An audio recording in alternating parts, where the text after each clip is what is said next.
अस्सलाम वालेकुम नाजरीन, तो कैसे हैं आप। उम्मीद है जहां भी होंगे खैर आफियत से होंगे। दोस्तों, फिरौन मिस्र के बादशाहों को कहा जाता था।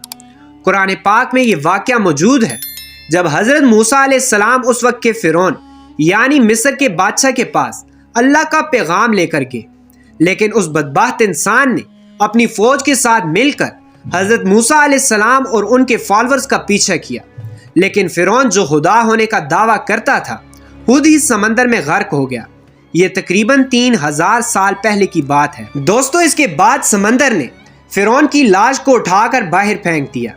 फिरौन की लाश को किसी आदमी ने किनारे पर देखा तो इसकी लाश को इसके महल में पहुंचा दिया गया, जहां इसकी लाश को मसाले लगाकर एक मम्मी बना दिया गया, जैसा कि उस दौर में होता था। गौरतलब बात यह है कि अल्लाह ताला ने कुरान पाक में फरमाया कि फिरौन की लाश को हमेशा के लिए महफूज कर दिया जाएगा ताकि ये आने वाली नस्लों के लिए इबरत का निशाना बन सके। दोस्तों, अब चलते हैं 1871 में। मिस्र में एक चोर मम्मीज के साथ दफन होने वाले हीरे जवाहरात यानी खजाने की तलाश में था। मिस्र के बादशाहों की मम्मीज के साथ कीमती चीजें भी दफन की जाती थी। चोर उन्हीं चीजों की खोज में यहाँ वहाँ फिरते रहते थे। ये चोर भी इन्हीं में से एक था। इसका नाम अहमद अब्दुल रसूल था। ये आदमी दरियाए नील के पास मौजूद था जब इसे वहां एक खुफिया रास्ता नजर आया। दोस्तों, ये आदमी जगह खोदना शुरू हो गया, लेकिन वहां कुछ लोगों ने इसे देखकर पकड़ लिया। इधर पुलिस पहुंच गई और फिर उस खुफिया जगह को खोदना शुरू किया गया। दोस्तों, इसी खुदाई के दौरान जहां बेशुमार मम्मीज दरियाफ्त हुई, वहीं एक मम्मी के ताबूत के बाहर रैमसेस II लिखा हुआ था।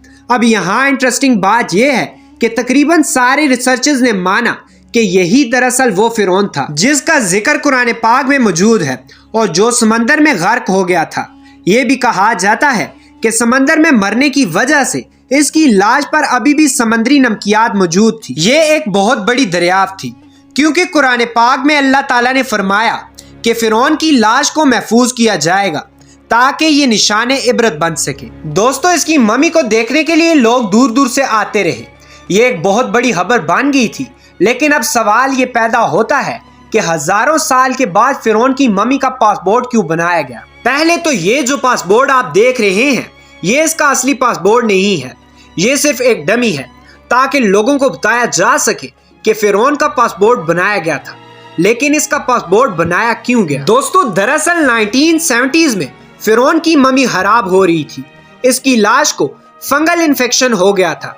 इसीलिए 1974 में मिस्र की हुकूमत ने फैसला किया कि इसको फ्रांस भेजा जाएगा ताकि इसकी मम्मी की मेंटेनेंस की जाए।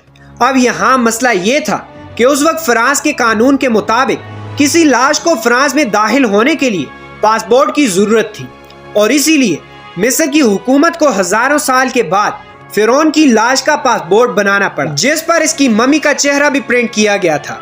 और फिरौन की लाश का पासपोर्ट देने की यह खबर पूरी दुनिया में मशहूर होगी। आज रैमसेस II यानी फिरौन की मम्मी साउदर्न इजिप्ट में मौजूद है। प्यारे दोस्तों, ये थी हमारी आज की वीडियो।